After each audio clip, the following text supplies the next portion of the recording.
This isn't working out. We're not masters of the highway. We were robbed by homebound hookers.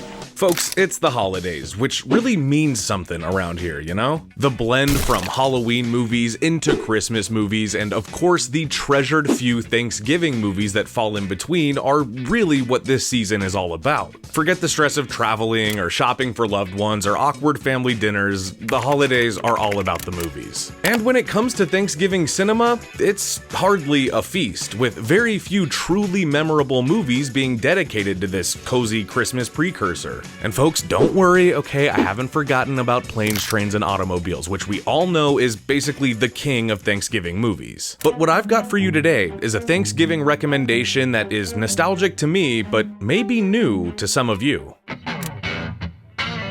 I'm not coming home to spend a holiday with you or the idiot you're sharing the house with, okay? He is not sharing the house with me, and he is hardly an idiot. What do you like to do for fun? What do you like to wiggle and grunt? Me too. Dutch is a 1991 holiday road trip comedy starring the hilarious Ed O'Neill as Dutch, a blue-collar hustler who's been tasked with picking up his girlfriend's son Doyle, played by Ethan Emery, at boarding school and driving him home on a cross-country road trip. The goal? Get Duncan home by Thanksgiving and try to get along with him. What chance, Duncan? My name's Doyle. This proves to be a much more difficult task than Dutch was expecting, and what follows is a classic tale of enemies who reluctantly team up to conquer the road and eventually become friends. Or, in this case, family. Or at the very least, even with each other. Oh, and also, Ed O'Neill hates this movie, but I think he's wrong, and I think you'll agree with me, so let's talk about it. You're gonna detonate this material now?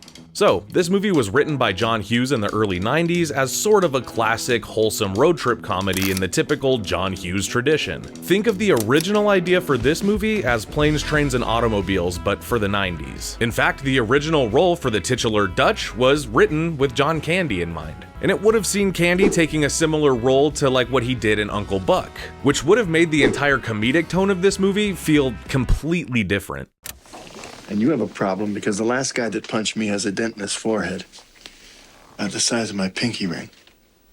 Also, the choice to hire Peter Feynman, who's best known as the director of Crocodile Dundee, seemed to add a strange blend of styles between him and Hughes' humor that ultimately did lead to some strange comedic tones. It's a little bit slapstick, it's a little bit mean, and there's a lot of that John Hughes sarcasm in there. But all of it somehow feels like a few shades darker, you know? Because frankly, I don't care if you live, die, or grow mushrooms in your crack. With Candy being in Hughes' head when he was writing, it's easy to imagine that the idea was to create something a little bit more uniform with what Hughes' holiday adventures normally look like. Something a little more akin to the traditional slobs versus snobs style, only in this case the twist would be that the snob is like a 13-year-old prep school kid. One who would eventually come to find his counterpart in this movie charming and endearing as opposed to repulsive. And that's a role that Candy could have played in his sleep, with endearing being a word that many would use to describe him as a comedian overall. So I'm the real article. What you see is what you get.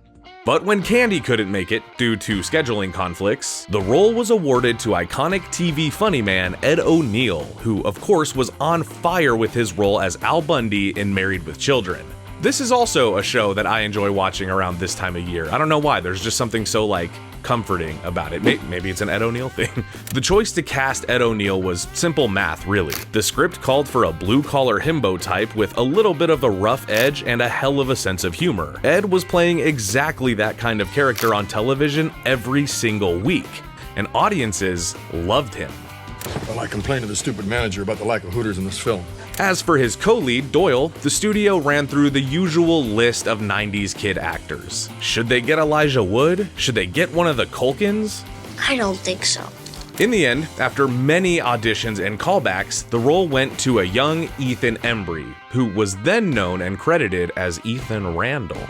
It's a good thing he booked it because this was really his first major motion picture role, and if he didn't get this, it's safe to say he wouldn't have gone on to do things like Can't Hardly Wait, Empire Records, which some people don't like for some reason, but I love. One of these days, I'm gonna show you little people.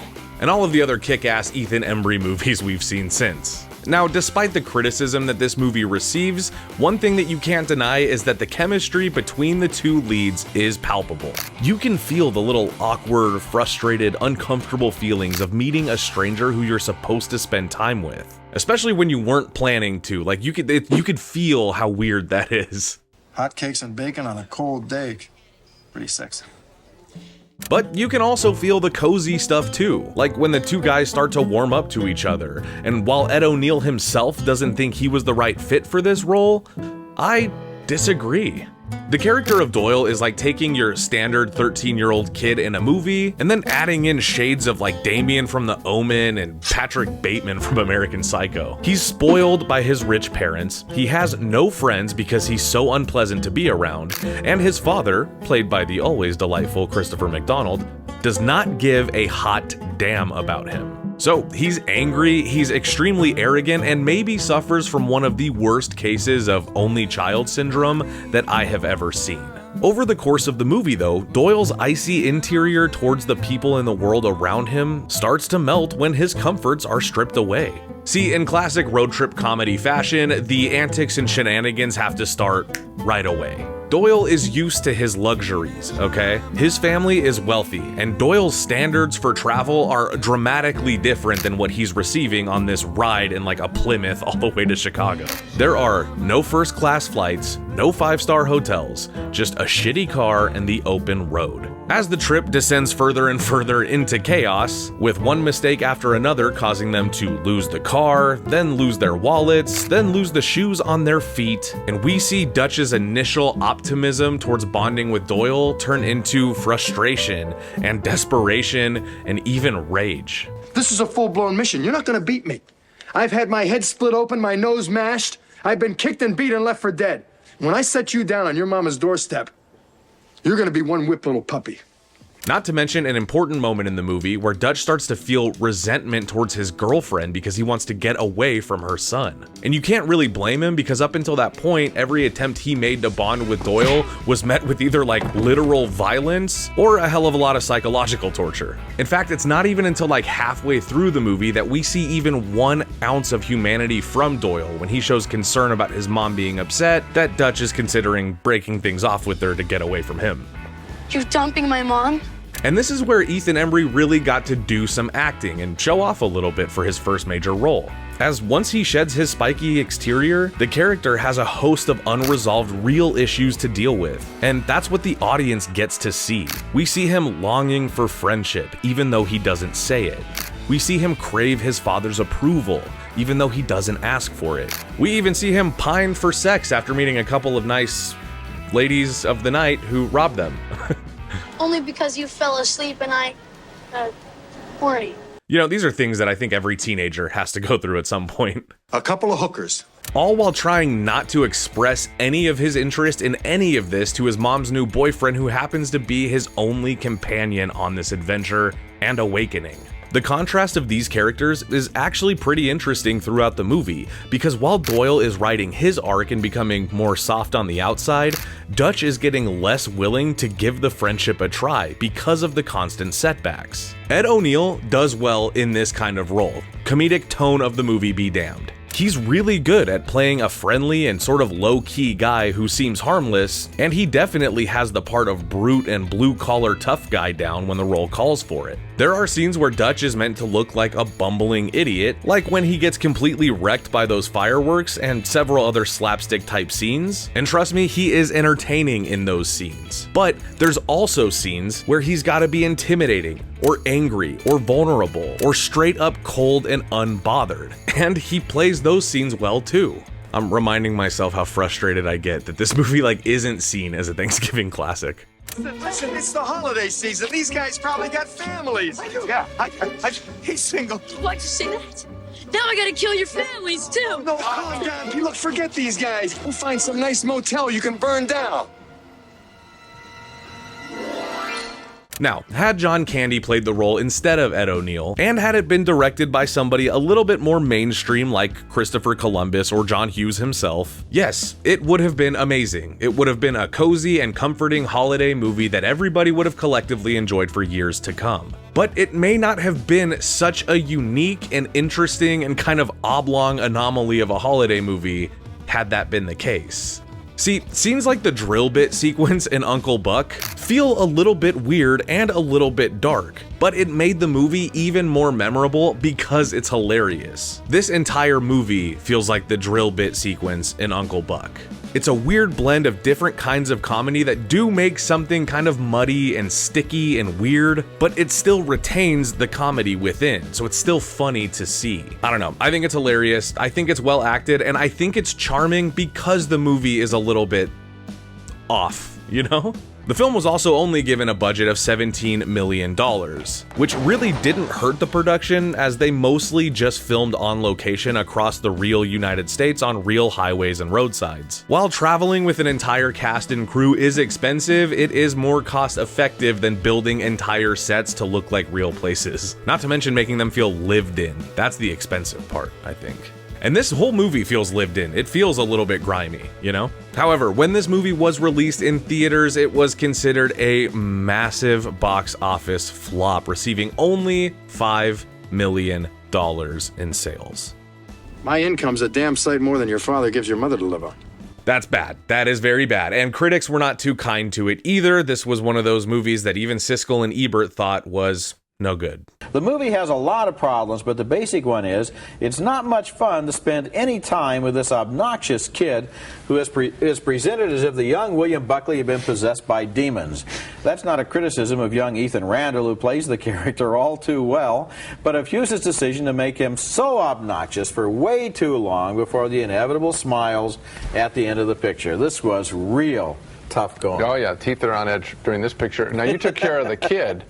Let me talk about Dutch. Good old Dutch, yeah. I wouldn't want to spend any time with Dutch. You know, a guy who comes on and says, you know, I'm working class, I'm a regular guy. I mean, as soon as he says that, I want to, okay. What's wrong with the working class? I work for a living. You know, there are times during the movie when you're rooting for the kid. Absolutely.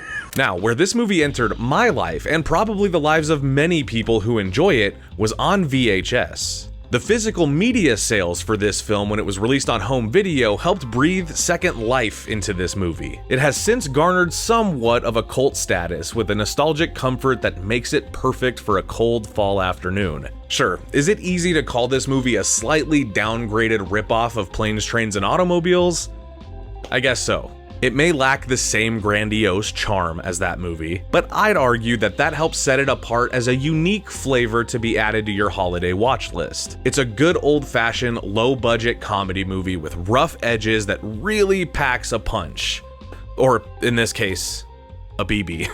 And if you really need a sell on why this is the right movie for you to be watching this time of year, I'm gonna roll a montage of some of what I think are the funniest moments in this movie. All he wants to do is sit alone in a room and hate people.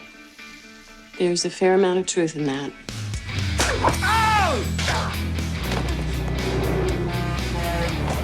What the hell are you beating me up for? You're like a great big demented child.